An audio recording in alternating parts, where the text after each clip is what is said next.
Strange things happen when the horrors of war plummet the world into chaos. Soldiers and civilians alike report all sorts of bizarre and unexplainable phenomena in wartime, and sometimes they even report cryptid sightings. But these cryptids aren't like normal cryptids. They're darker, stranger. It's almost like they're at war when we are at war, or they get some kind of thrill from watching us fight. Today, we're going to dive into a few very strange wartime cryptid sightings and stories. As always, I'm your ghost, John. This is the 21 CD podcast. Let's get into it.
Hello citizen. Be advised this content creator is human and is therefore subject to human error. Remember, trust your government, consume appropriate content, and be cautious of all conspiracy theories as they are the tools of the rebellion. Hey guys, welcome to the 21 CD podcast. If this is your first time here, welcome. As always, I'm your ghost, John. Before we get going, I'd really appreciate it if you guys would like, follow, and subscribe. These simple, free actions help my podcast grow and keep me driven to produce the best content that I possibly can. Some days, especially days like today, I just don't feel like I'm any good at this.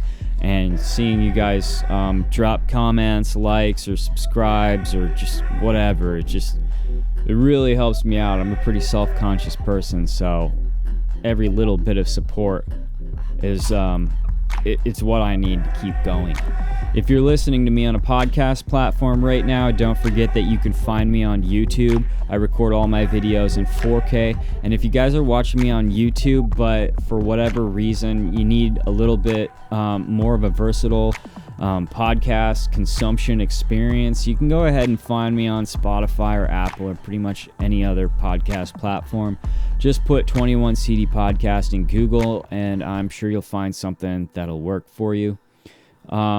As always, most of my updates are going to go out on Instagram. I do some dystopian camping, monster hunting, and filmmaking, stuff like that. There's more that goes into this than just these episodes, and you can find all those updates on the Instagram at 21CD Podcast. And one more thing that I want to mention, since YouTube stole all the money that this channel had made on account of me talking about things that they don't like, because I said some stuff that basically painted the global elite in a slightly negative light, and YouTube is basically run by communist bastards, they demonetized my account and won't let me monetize it, and took all the money that I had made and just took it.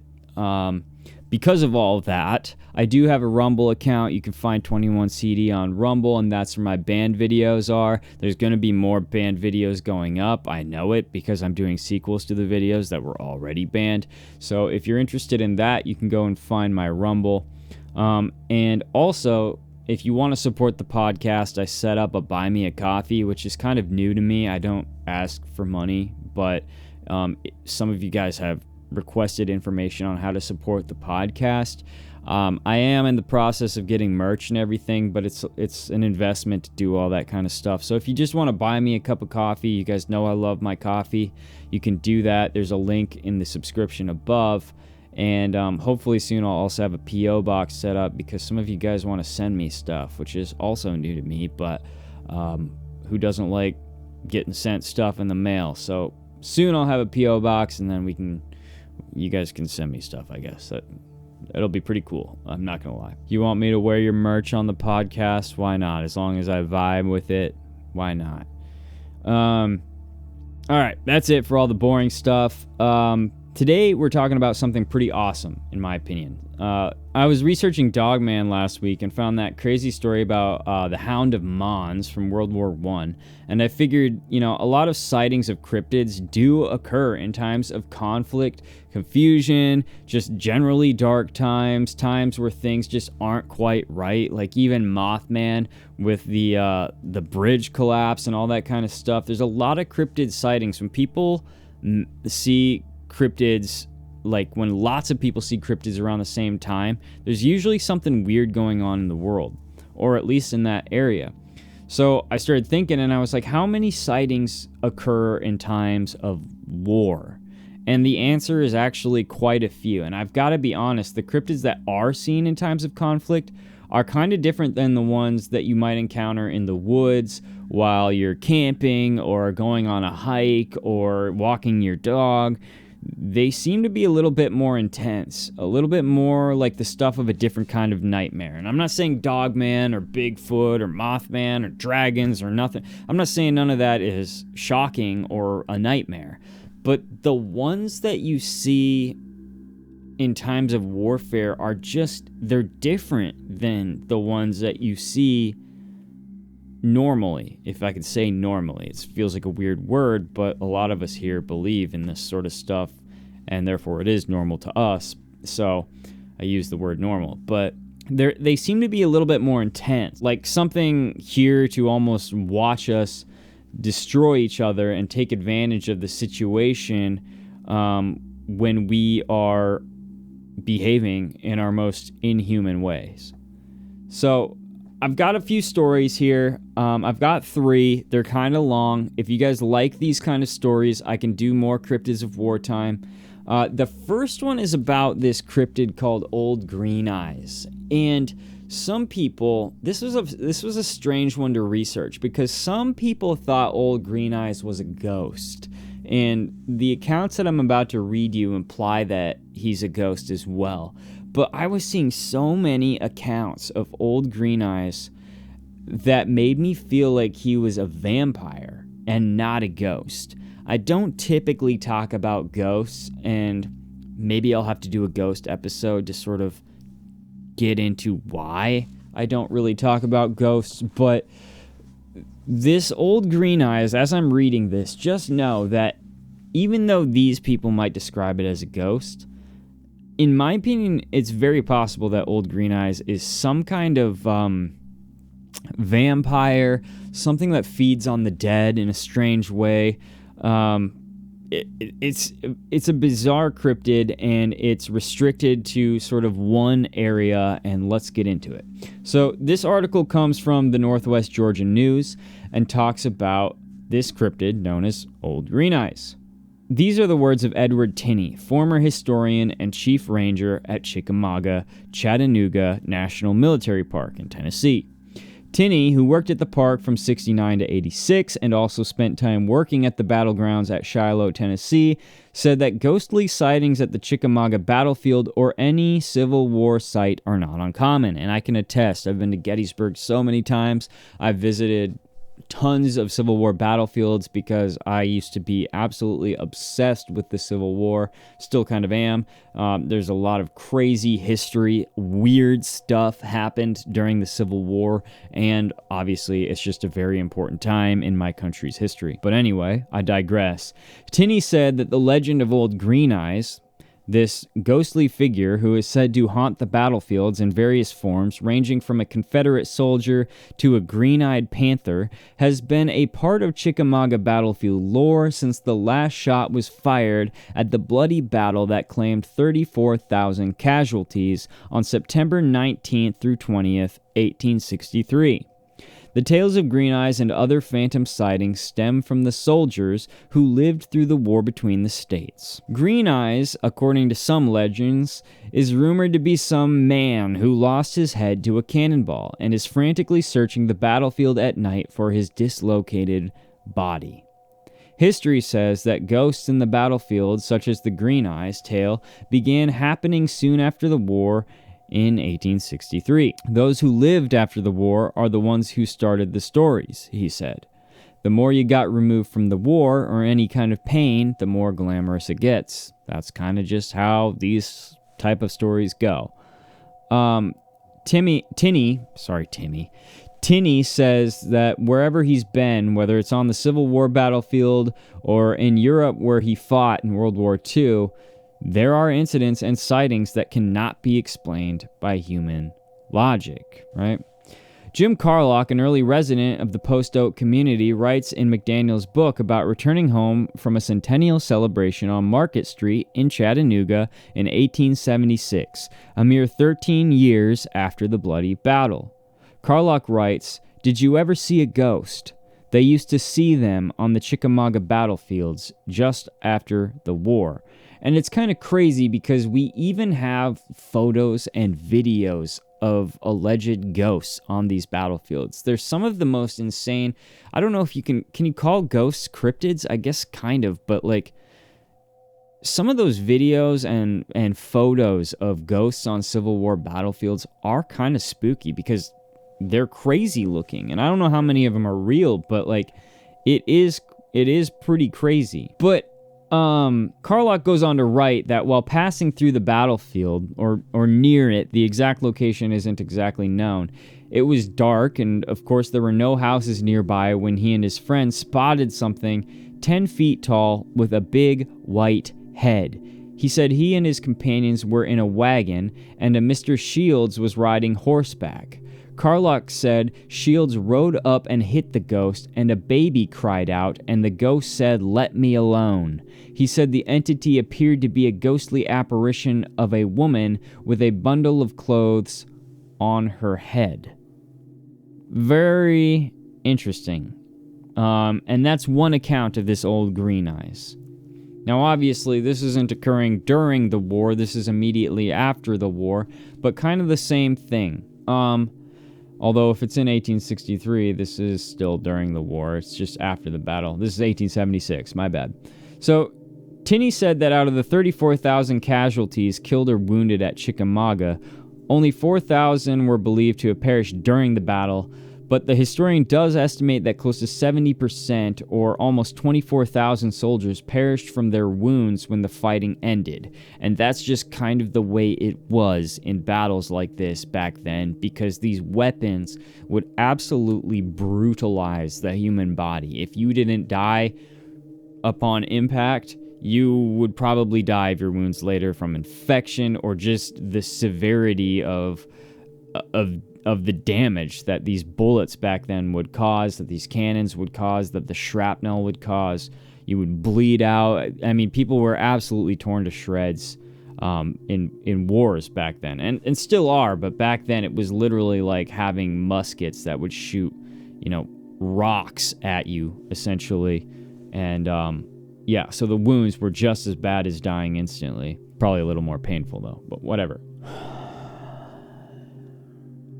But the Civil War is not the only source of death that may have imprisoned lost spirits at the battlefield. The hill behind Wilder Tower saw the deaths of many soldiers, mainly from typhoid fever, during their training and encampment on the battlefield in preparation for the Spanish-American War. According to various sources, other tales claim Green Eyes existed before the Civil War and circulated among the soldiers during the fighting, or that the spirit existed as early as the Native American occupation of the land where the battlefield is now located. And those stories imply that he's some kind of hulking humanoid being with fangs and long black or ashen hair, and he would be seen sort of feeding on or hulking over these bodies during and after the Battle of Chickamauga. Tinney said that during his tenure at the park, he saw something one night that he could not explain, and believes he came face to face with this creature inside the battlefield. The historian said that one day in 1976 at about 4 a.m., he went to check on some battle reenactors who were camping out in the park. He said that while walking near Glen Kelly Road, he encountered a man over 6 feet tall, wearing a long black duster with shaggy, stringy, black, waist-length hair. And this thing was walking towards him, and from the man's body language, Tinney feared that he was about to be attacked. So he crossed to the other side of the road. And when the man became parallel with Tinney, he turned and he smiled a devilish grin, and his dark eyes glistened.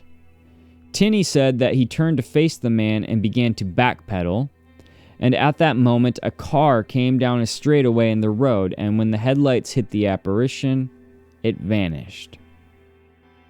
And other people have claimed to have this sighting as well. And this does not sound ghostly to me. This sounds like a being who is not trapped in this realm or something like that. This sounds like something that comes and goes and interacts with people in a sort of personal way, a lot like Dogman does, a lot like Mothman did, a lot like a lot of these cryptids do. But the thing is, this particular creature, if this is Old Green Eyes, has a history of feeding on the dead, or at least observing the dead in a peculiar way. So, another story goes that Fort Oglethorpe resident Denise Smith, she said she encountered a ghostly being with green eyes on a cold, foggy night in the park in 1980.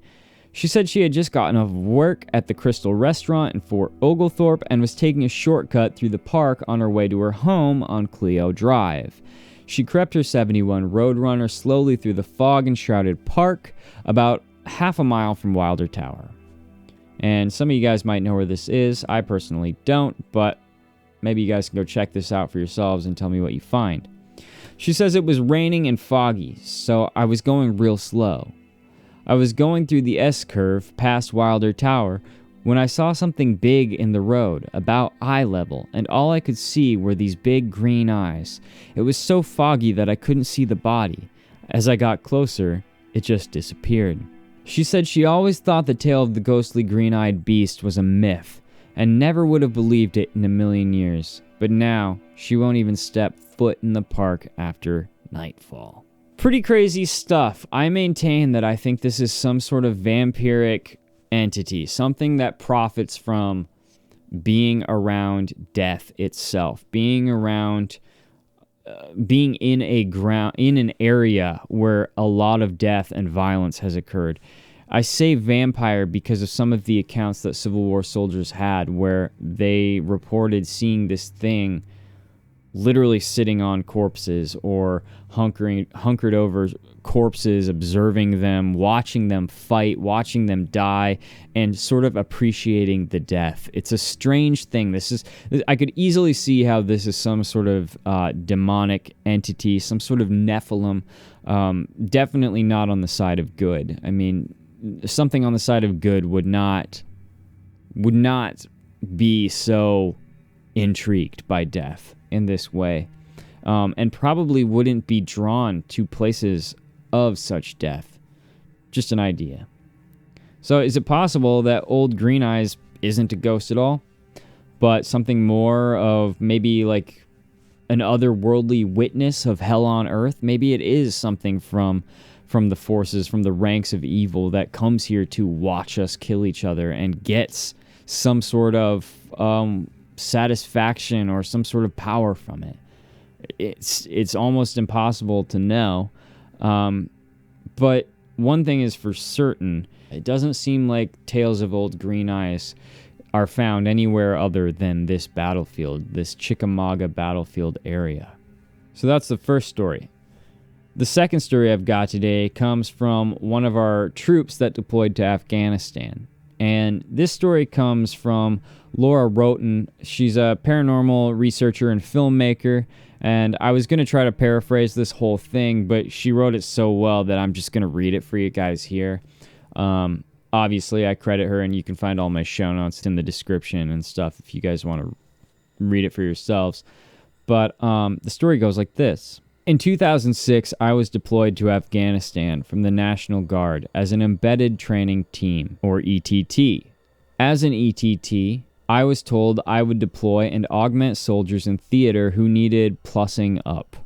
As an infantry, ranger, and special forces qualified soldier, I had the unique qualifications that they needed for working with the Afghan military. I received 30 days of subpar training and was sent in. Once there, I was given a sergeant first class as my second. His name was Jones, and he was a good man. We were then kitted up and attached to an Afghan infantry company of 125 soldiers to mentor their NCOs and officers in real-world battle conditions. We also served as their link to the U.S. forces for supply and support of all kinds. I was also assigned 2 contractor local nationals to serve as my interpreters. Initially, it was an odd experience being thrown into such a weird situation, but due to the autonomy my NCO and I were given, we enjoyed our time there. Eventually, I spent 2.5 years there, leaving in June 2009. A lot happened while we were there. Some of it was good, some of it was bad, and some very bad. But what follows was the oddest, to say the least. The Afghan people generally do not believe in spirits or other supernatural things, he says. They do, however, believe in jinns and angels, which to me are spirits or supernatural things, but whatever. Jinns are not like the Aladdin version, like the genies that you rub and they come out. Well, you don't rub the genies, do you? You guys know what I'm saying. They're bad news in real life and very vindictive, the equivalent of an evil spirit or demon. While on tour, I ran across a news story that said that rangers near Kabul had run into vampires, and if they had not had their trusty standard issue bayonets with them, which for some reason had a plating of silver, they would have all died. The story was funny to all U.S. forces and to the Afghans, because no one believed it, and a lot of the story made no sense, such as bayonets having a silver plating. It was all BS, and we all knew it, but it did make us look twice in the dark. This was not alleviated by the stories Afghans would tell, stories of seeing movement in the dark and hearing sounds that made them worry. And we've all heard the stories, or a lot of us have heard the stories anyway, of the alleged giants that were found in Afghanistan as well. The Nephilim that we believe some of our soldiers were sent there to either kill or capture.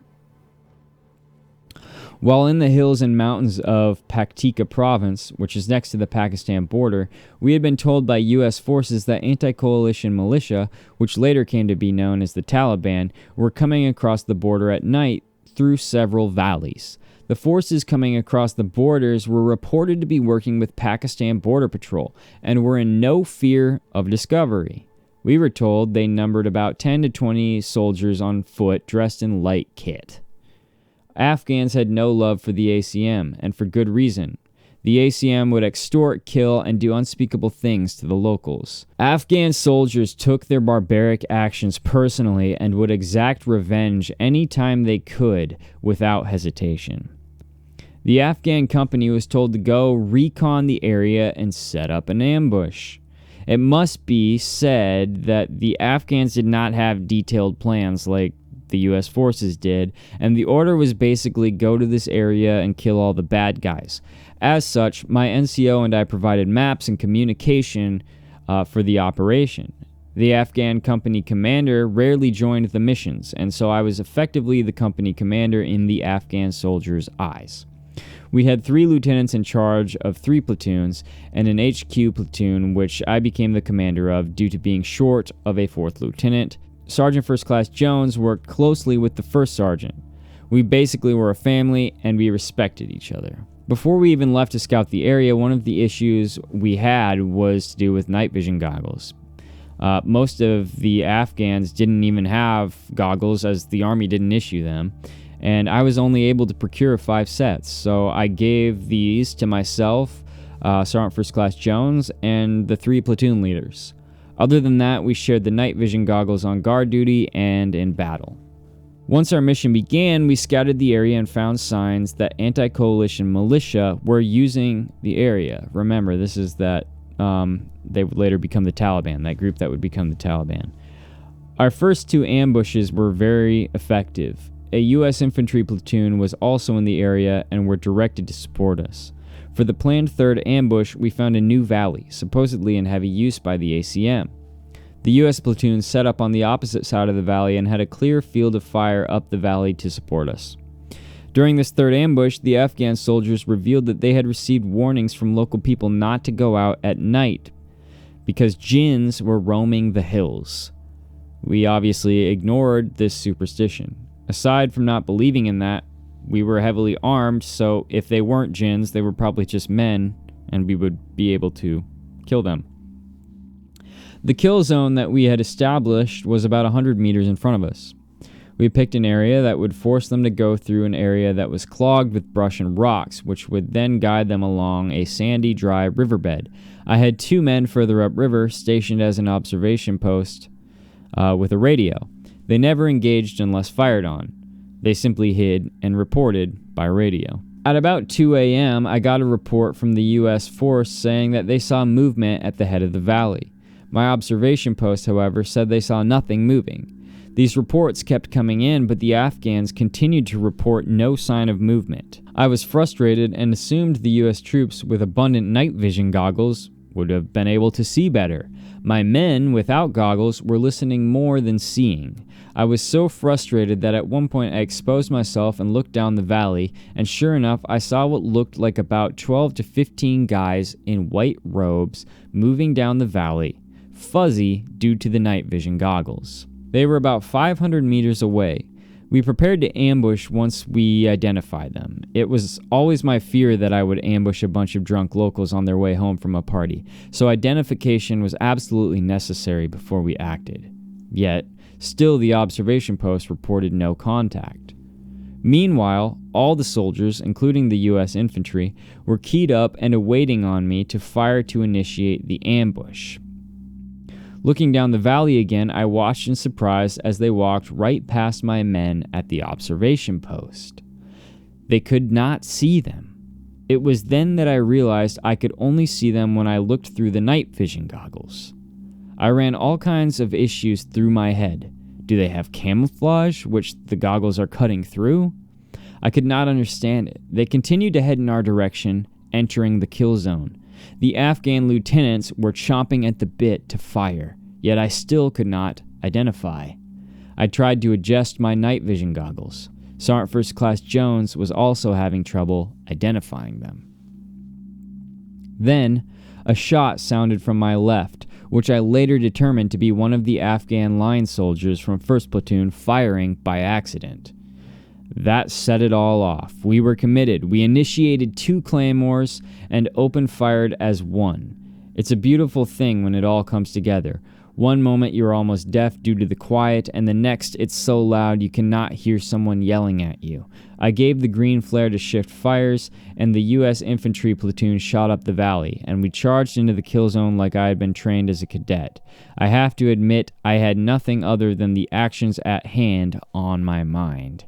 Yet as soon as it began, it all fell apart. The Afghans suddenly started milling around.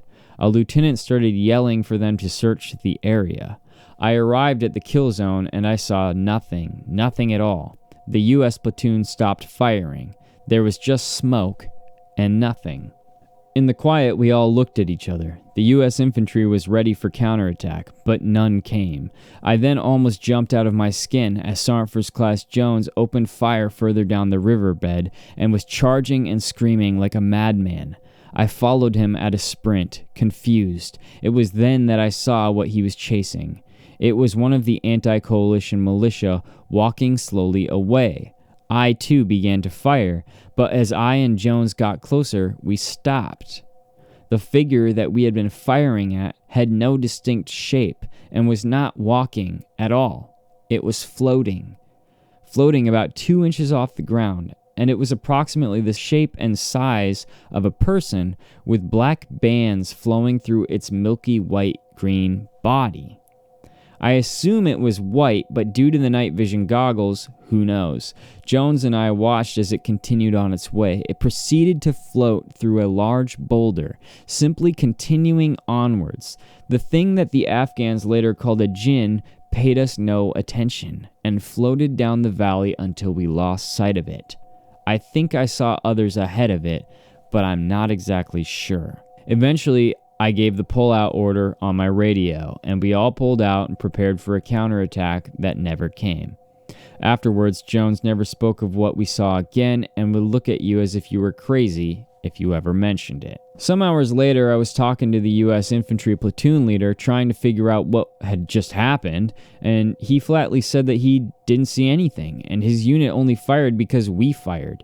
He clearly did not believe that and was obviously covering his tail. It's also, I can't imagine firing at nothing. Like, usually the military is not just trained to start shooting when they hear shooting, so I imagine that either that's a lie or this guy did see something and he's just not admitting it. So I changed tact and talked to him hypothetically. He told me, hypothetically, that he saw white blobs moving in a file formation, which never stopped moving or slowed down from when we opened fire to when we stopped shooting. He hypothetically did not charge down into them and found nothing either. After interviewing all of the Afghan company and talking to the lieutenants, it came down to this. We saw somewhere from 10 to 12 silhouettes floating down the valley. When the ambush was initiated and we started firing, the Djinns never paid any attention to us or even slowed down. About a week later, still confused by the incident, I talked to a USGS geologist who worked at one of the bases nearby and hypothetically asked him if he had an explanation for what happened. He suggested that the valley we were in had heavy iron and possibly magnetite veins in them, and what we may have seen was an electromagnetic ball of energy floating down the valley due to weather conditions which were dry and hot. He stated it may have been something like a weak ball lightning, and the only reason we could see it was due to the night vision goggles. He gave an example of how helicopter blades look normal to the naked eye while moving, but if you look at them through night vision goggles, you see all the static electricity on them. Regardless of his given explanation, he did seem skeptical. As for the others who knew of the story, one of my interpreters quite soon afterwards told me that we were cursed. I reported that we conducted a live fire exercise for the locals to see after finding nothing and allowed the U.S. platoon leader to blame me for the wasted ammo. Also, extremely unprofessional. I wonder if this guy got in any trouble for doing that. Later, I reported to my US ETT commander what really happened. He simply said it was a nice story, one to never repeat again. He told me he had seen others go down for less, and implied that he himself had seen and heard much weirder things happen. I never did report the truth, and I still have no idea what the things I called Djinns were. They clearly had a human shape to them, and were not electromagnetic balls of energy. You know, there's a lot of stories that come out of Iraq and Afghanistan, the Middle East during our prolonged times of conflict there. There's stories of giants and Nephilim that special forces and rangers have encountered in caves where they have to go and basically fight these things and report how they are almost invincible and absolutely gigantic. There are stories of vampires that come out of Afghanistan and other places in the Middle East as well. And even a lot of the locals report these things coming out, living in caves and essentially preying on them. There's places where the locals won't even go because of the stories of vampires. And obviously the Jinn is a horrifying cryptid that goes deep into history, and the tales are endless when it comes to Jinn and how absolutely dangerous they are. This to me sounds more like not a Jinn, maybe ghosts, maybe something else. Who knows what it is, really, to be honest. But pretty creepy nonetheless, and yet another example of strange stuff that appears to happen during wartime.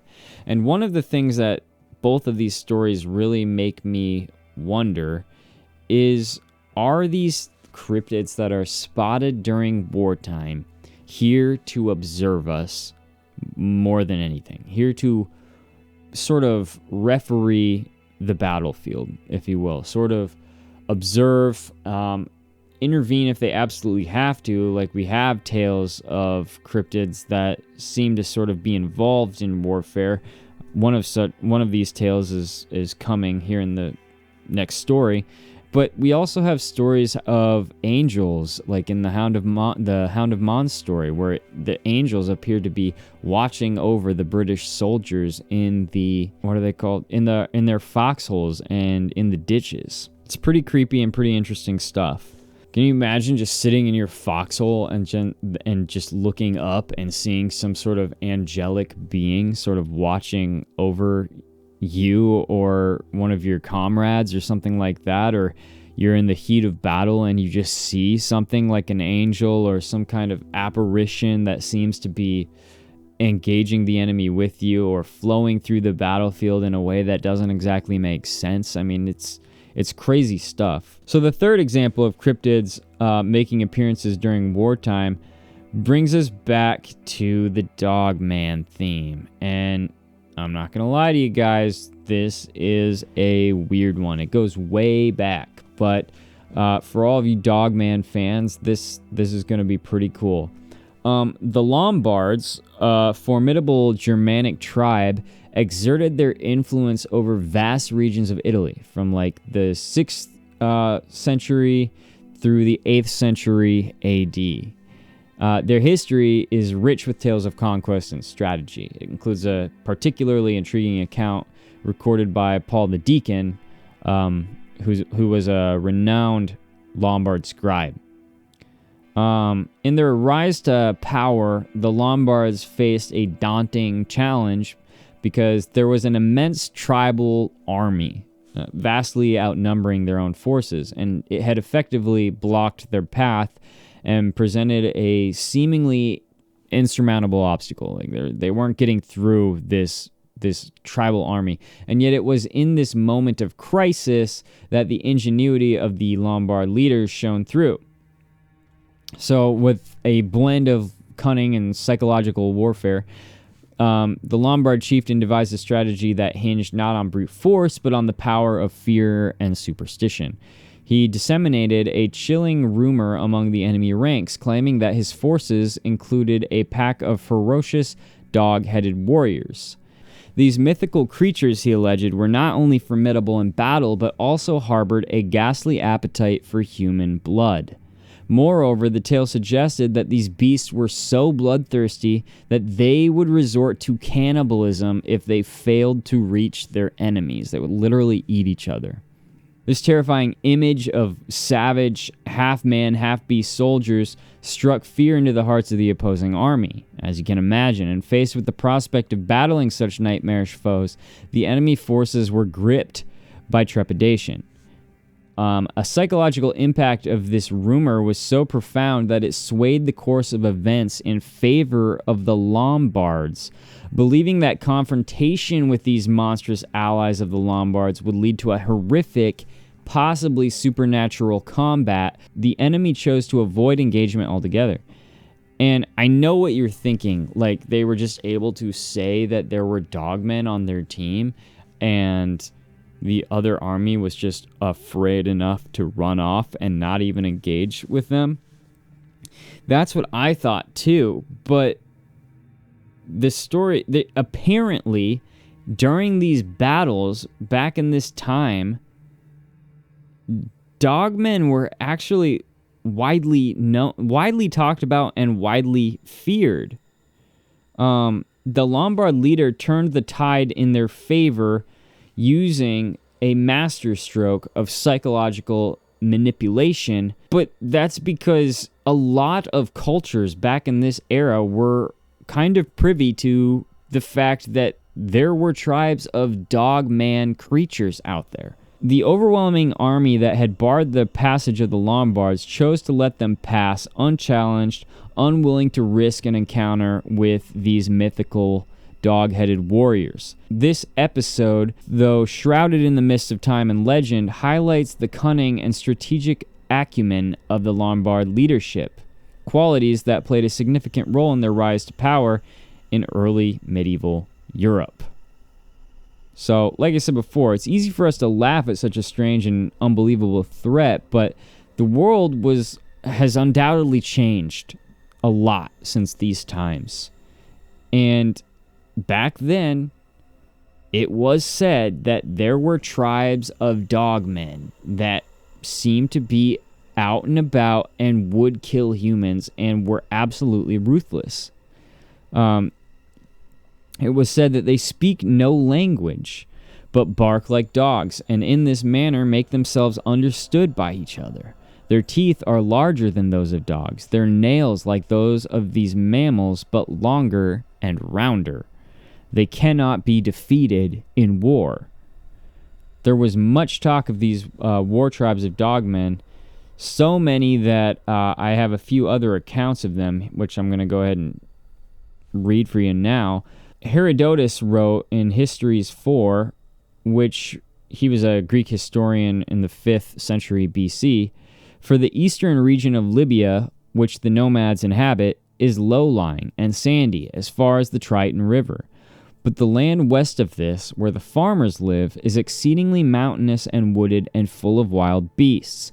In that country are the huge snakes and the lions and the elephants and bears and asps, the horned donkeys, the cynocephali, dog-headed men, and the headless men that have their eyes in their chests, as the Libyans say, and the wild men and women, besides many other creatures that are not fabulous.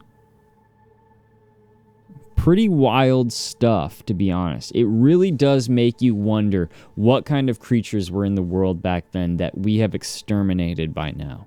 Ctesias wrote, and he was a Greek historian in the 4th century BC, on these Indian mountains there live men with the head of a dog, whose clothing is the skin of wild beasts. And they speak no language, but bark like dogs, and in this manner make themselves understood by each other. Their teeth are larger than those of dogs, their nails are like those of these dogs, but longer and rounder, and they inhabit the mountains as far as the river Indus. Their complexion is swarthy. They are extremely just, like the rest of the Indians with whom they associate. They understand the Indian language, but are unable to converse, only barking and making signs with their hands and fingers by way of reply, like the deaf and the dumb.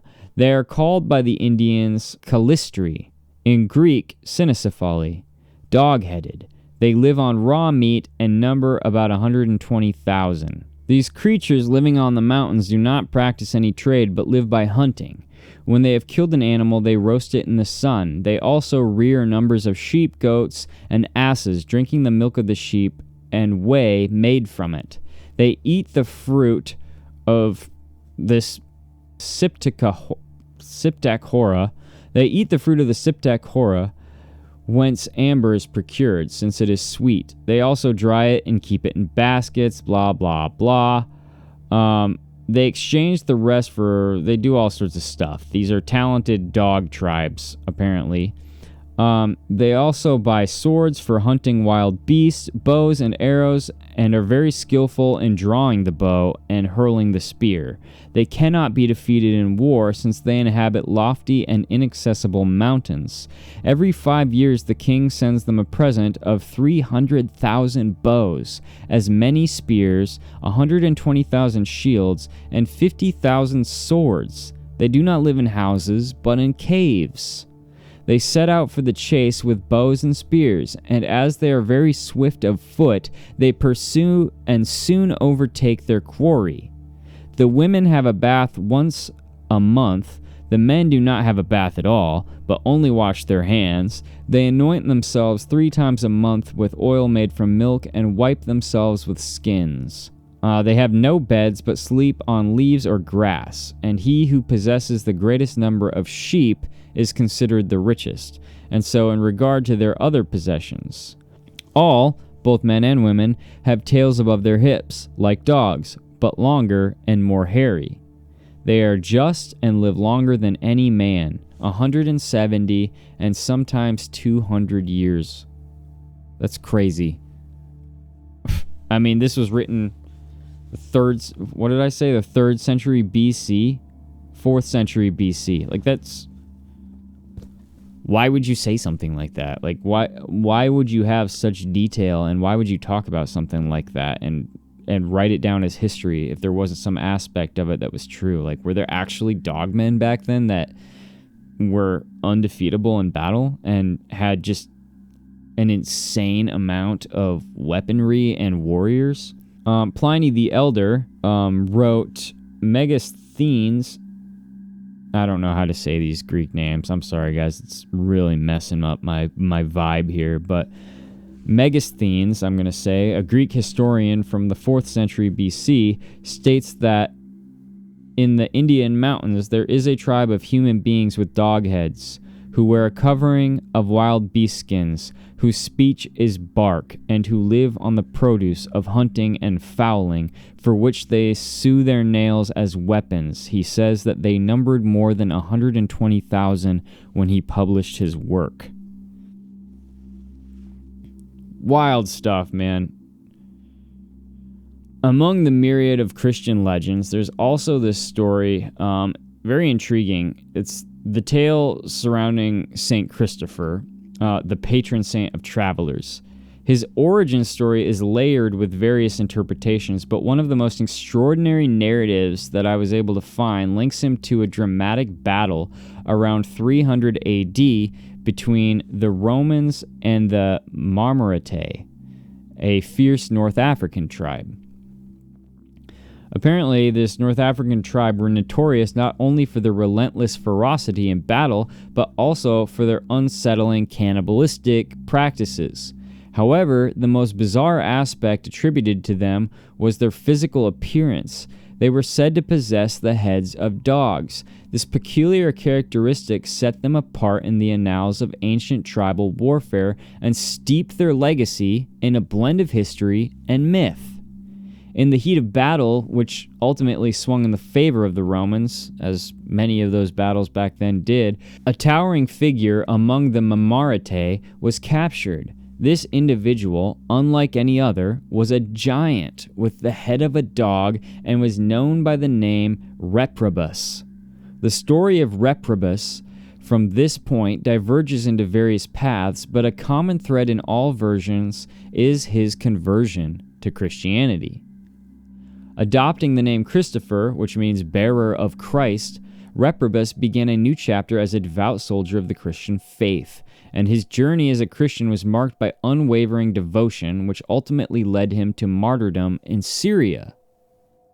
His extraordinary life and sacrifice led to his canonization, forever enshrining him as Saint Christopher, the reverend patron saint of travelers. The medieval Irish Passion of Saint Christopher offers a particularly vivid depiction of his origins, describing him as one of the dog heads, a race characterized by their canine heads and their gruesome dietary habits of consuming human flesh. This portrayal of Saint Christopher as a member of such a race not only underscores the diversity and complexity of medieval hagiographical, is that how you say it? What a dumb word. This portrayal of Saint Christopher as a member of such a race not only underscores the diversity and complexity of medieval hagiographical literature, but also reflects the era's propensity for blending fantastical elements with the spiritual narratives of saints. But the thing is, there's rumors that even after he passed away, you could still see his body for a time. And he had the head of a dog and was a giant. So, there you have it, folks. I mean, some pretty crazy stories. We've got a little bit of vampires, a little bit of giants running around, dogmen on the battlefield. It really makes you wonder how many of these things are weaponized in spiritual warfare at the same time that we are. And if when we are fighting, they are fighting, and we just can't always see them, or when these soldiers are on the battlefield, are they under some kind of influence from these spiritual beings?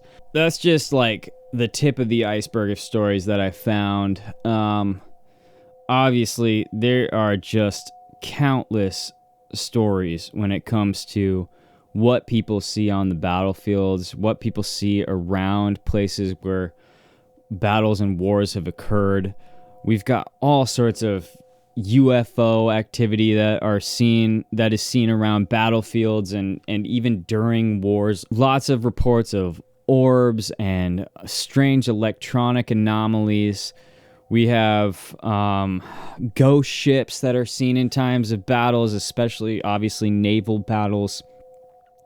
It just seems, maybe it's just the pure energy that it takes, that war takes in general, just the sheer amount of catastrophic energy. You know, a lot of people say that aliens really started coming when we dropped the atom bombs on Japan. They wanted to make sure, and that's why we're seeing so many sightings of UFOs and potentially aliens as well today, because they're trying to intervene to make sure we don't destroy the planet. And I don't know what's going on, you know? None of us really know what's going on. A lot of us who listen to this podcast have some amount of faith, so we have an idea of what we think is going on, what we believe is going on. But the fact remains that there is a strange and different kind of cryptid sighting, cryptid experience, supernatural experience that occurs in times of battle when you compare them to your experience of Bigfoot or a regular dogman that you see when you're, walking through the woods, or when you're seeing little people in the hills or elves in Iceland. It just feels different when it's around war. It feels much more spiritual, much more sinister in a way. It's all, I don't know. What do you guys think? If you guys are interested in more Cryptids of Wartime stories, let me know. I do have a few more. I still want to do that episode on the Hound of Mons, the Beast of Mons, because a weaponized dogman used by the Germans is just, how do you turn that down? So I'm going to have to do a full episode on that, and that's to come. We've also got that infamous tale of the, I can't remember if it was Special Forces or Rangers, who went and killed a Nephilim in the mountains of Afghanistan, but that's another crazy story. I know there's some others of soldiers in Afghanistan and other places in the Middle East who have experienced what seem to be UFO battles in the sky above them and stuff like that. There's just so many stories when it comes to wartime sightings. So if you guys want more of those, let me know. In the meantime, don't forget to like, follow, and subscribe. Thanks for all you guys do. Thanks for listening, and I will shout at you on Thursday. So don't drink the water and question everything. Later.